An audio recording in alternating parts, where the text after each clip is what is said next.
All right. Well, hope everyone's having a wonderful lunch today. It's an honor to be here in support of this incredible conference. And thanks to Phoenix Sister Cities and the leadership here on behalf of that organization. We're so happy to have special representative here joining us.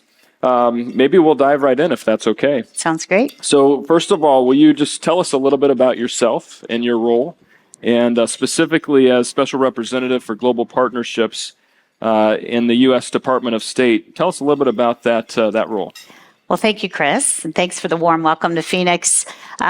First, if I could say, I'm just really honored to be here. I want to thank Nick and Rita, the Sister Cities, and IEFA for this convening, this gathering, which I think is so very important, and to highlight the fact that we're honored to be here during Small Business Week, which I think is super important to the administration and President Biden.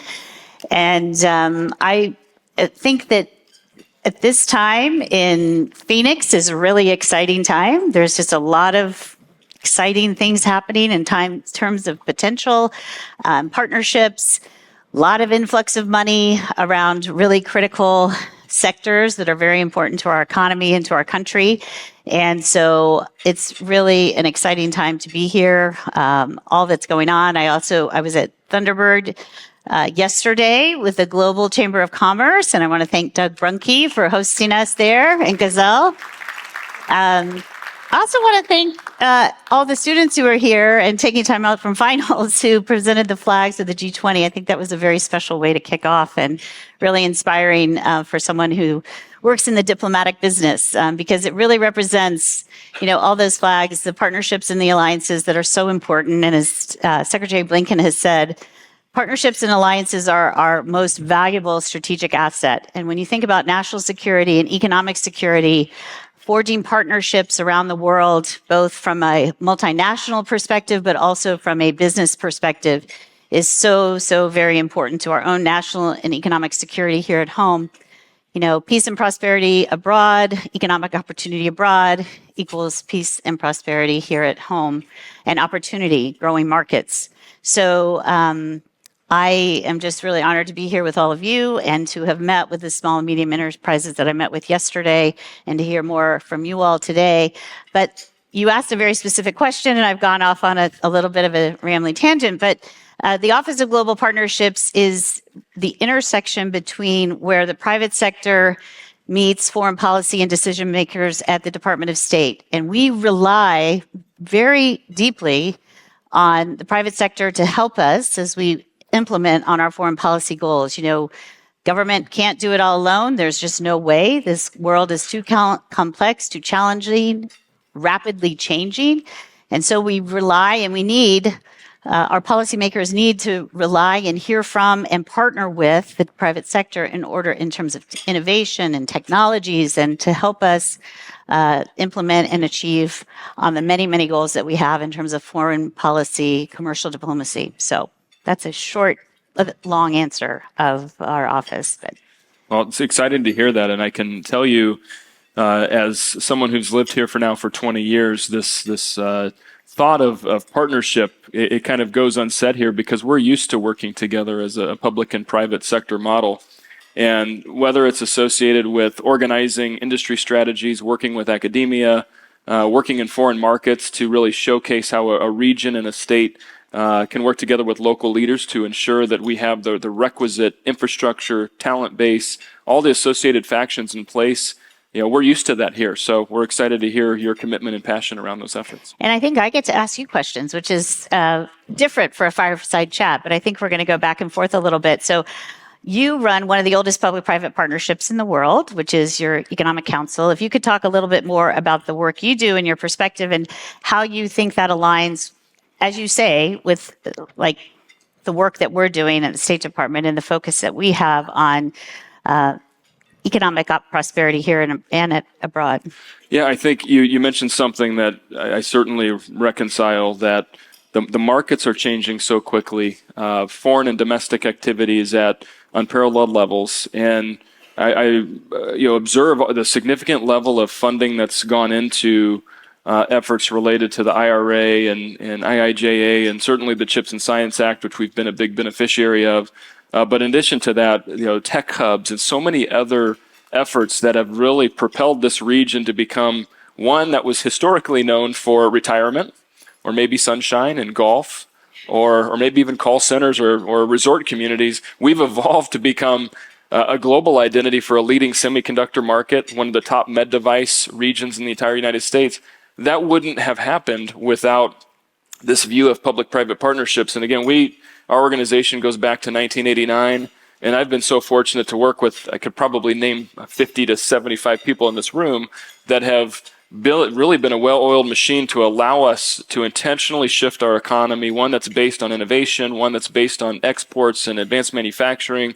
That's all evolved because of this unique public-private vision. And we started with just a few communities that evolved now to 22 within this metro, 5 million people, 200 private sector companies coming together to set an economic vision, not just for today, but for what we want to become over the next 20 years, much of which aligns with President Biden's strategy on the energy transformation strategy of our country around climate technology, certainly electric vehicles, the semiconductor movement, a lot of the NIH and NSF efforts. We're on the cusp of a really special repositioning of a market in the United States. And so we're so excited to be part of that.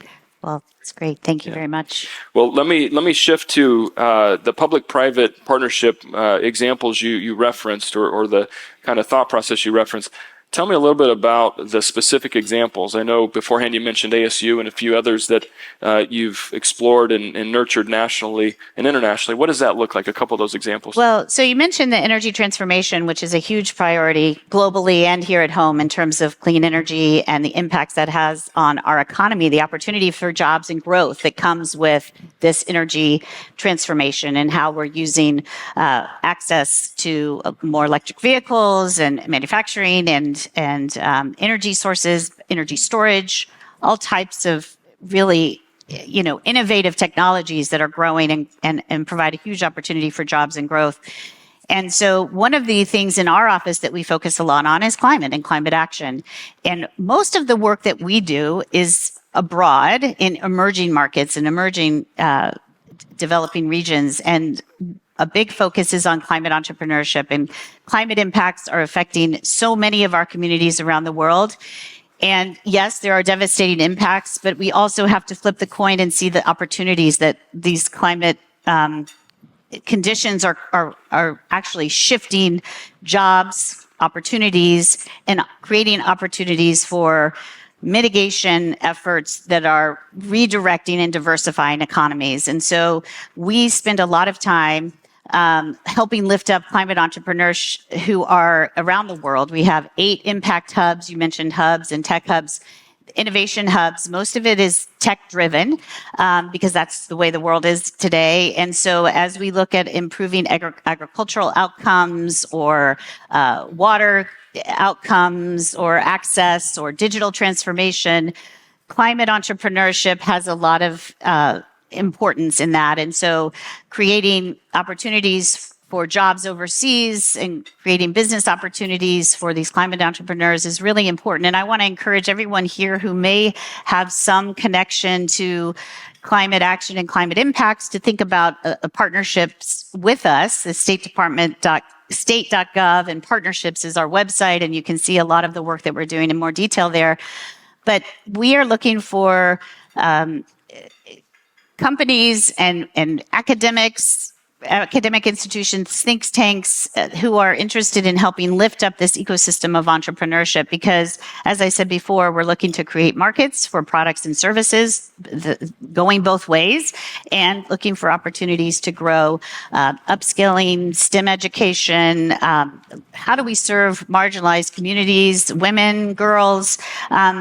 You name it, there are just so many opportunities for driving the economy that helps create markets for us here at home. And so I encourage you to think about how you might be able to help us in markets you may have an interest in, and thinking together about how we grow these ecosystems and opportunities for climate entrepreneurs. And the world is so connected now that platforms that connect us, you don't have to go to Nairobi or Marrakesh or even Latin America, although it's easy to do so. But how do we create a platform of access and opportunity, mentorship, resources of all kinds that could help these entrepreneurs thrive and grow and create opportunities for us here at home?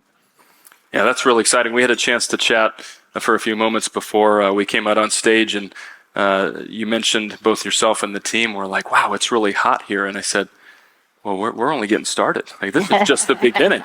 So we know from Orlando, okay? Yeah. We know a little bit about heat and heat mitigation, water resiliency. So, you know, you're speaking to a lot of folks that are very focused on climate and climate resiliency and ensuring that, you know, markets like this that we were born here in the desert, you know, water, the energy grid shift that we're undertaking. We believe, you know, this going back to the partnership theme, we spent a lot of time in the UAE and Dubai and talking about warm climates, you know, warm arid climates specifically. How do we build an economy of the future, realizing, you know, some of the needs we have, thinking very diligently and thoroughly on our long-term water strategies, in addition to how we build buildings, you know, obviously trying to reduce the CO2 footprint of the market. So all things that are right before us is really interesting, unique challenges. Absolutely. I think another area that I'd like to highlight in terms of partnerships that we're working on currently is one around critical minerals. And right, how are we going to drive the energy transition as well as the technology that we need to grow and to thrive in the next, you know, the next century. And critical minerals, rare earth minerals, are a very important part of that. And we need to, what we've done is we've set up a public-private partnership with a critical minerals center and a nonprofit called SAFE to help us build on a multilateral framework we have, which is the Minerals Securities Partnership, because critical minerals are also such an important part of our national security and our global security. And so how are we creating and thinking together with the top 15 mineral producing countries, as well as the countries around the world where minerals are come from, which is, you know, some of our developed countries, some of our underdeveloped countries, and how do we create a network for the pipeline for deals and the financing and the labor concerns that go into these mines around the world. And of course, we have to recognize that we are competing in this world for those critical minerals. And so it's really important that we come together as the private sector and the public sector to say, this is a very significant top priority for us. And what do we need to bring to the table? Who do we need to bring to the table in order to expedite and to make these deals happen? And so while we can't be marketing the deals as the government, we can certainly work together with the private sector to highlight and to flag and to bring the right folks to the table that can help us get these deals done, and in a way that shares our values around labor supply, labor concerns, and the whole value chain that is created when we mine for these critical rare earth minerals. I'm really happy you mentioned that as well, because I was on an interview panel here recently with Axios, and after the interview, it came down, what are the two key issues that you see in the future standing of the U.S. and this transformation, economic transformation? And one, I talked about the resiliency of the energy grid, making sure that, you know, we have a strong backbone of transmission and base load as we shift to this clean energy position. And the second was the supply chain tied to these materials and minerals, and that they are the feedstock to the transformation of semiconductors, the feedstock of certainly electric vehicles. All of that can't be done and sourced without, you know, strenuous focus in that area. So really happy to hear you're tackling that. That's a big issue. Well, we're trying to tackle it. We won't tackle it alone, though. That's why we need all the folks in the room that have a piece of that interest would please, again, I'll advertise again our website, state.gov partnerships. We'd love to hear from you and help plug you into this network that we're creating with our private sector partner. And I'd love to hear a little bit more about the local landscape. And I mean, we've talked a lot about it today, but how do you see, Chris, the connection between your local efforts and these global markets? And what is the local government structure here doing from your perspective to help incentivize as we look to grow these markets abroad? You know, I was in New York yesterday, and one of the roundtable conversations we were having is talking about how do we continue to stimulate or enhance U.S. innovation. And I'd even go back, or the comment I made was a lot of the initial coordination efforts began under President Obama in the National Network of Manufacturing and Innovation Initiatives. If you remember all that, the NNMIs as they were called. And what it did was it was federal monies, but it was incentivizing markets to organize themselves, having industry, academia, and the public sector coordinated in a way where you're all chasing the same vision. Instead of having 12 different industry strategies, you're coalescing that into 1, 2, or 3 economic strategies, really playing to your legacy strengths. And so as you think about that, we had these roundtable conversations. The future of Phoenix is largely, we know, going to be in bio-life sciences, future of gene therapy, neurodiagnostics, some really cool industry trends. We know the semiconductor sector here is one of the largest in the country. And then we believe climate is at other areas. We shift, as I talked about earlier. But I think 2 quick examples that I thought were interesting very quickly is we were talking about, or with the group called P33 out of Chicago. They're making what they called a big bet on quantum computing and bringing together the public and private sector. And notably, I think they had 50 out of the top 150 Nobel laureates in quantum computing residing in Chicago. They're playing to that industry strength, realizing that AI and machine learning and the advancement of all these sectors are going to quicken the pace of Moore's law, maybe even break the pace of Moore's law. So those are examples where public and private at the local level, hyper-local level, it takes leadership, it takes convening ability, and really that nexus of academia, industry, and the public sector coming together, unifying themselves to then go after these federal monies. And I think that's going to be most likely, the next 10 to 20 years worth of opportunity to advance innovation. It's going to be stimulated by coordination and public-private partnerships. So that's great. And I also want to mention a tool that we have in our toolbox. My friend Rita Jo Lewis was here, who is chair of the Export-Import Bank, and she was speaking at dinner yesterday and with the Global Chamber yesterday with me.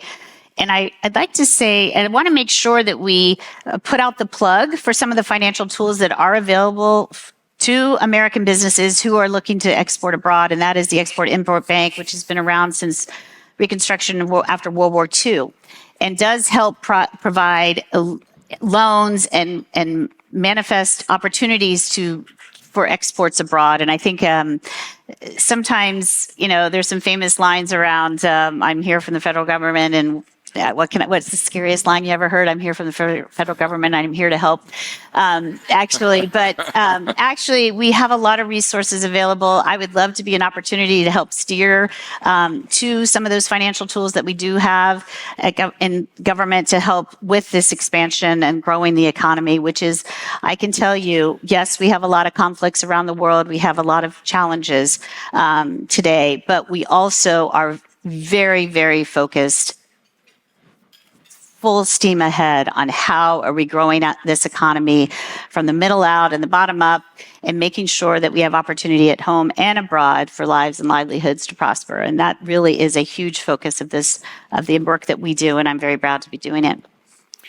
Well, I know our time's running short here, but maybe I'll close with a final thought. So the theme of today and yesterday is forging the future. And we've talked a lot and passionately about the potential that gets unlocked when the public and private sectors are coordinated.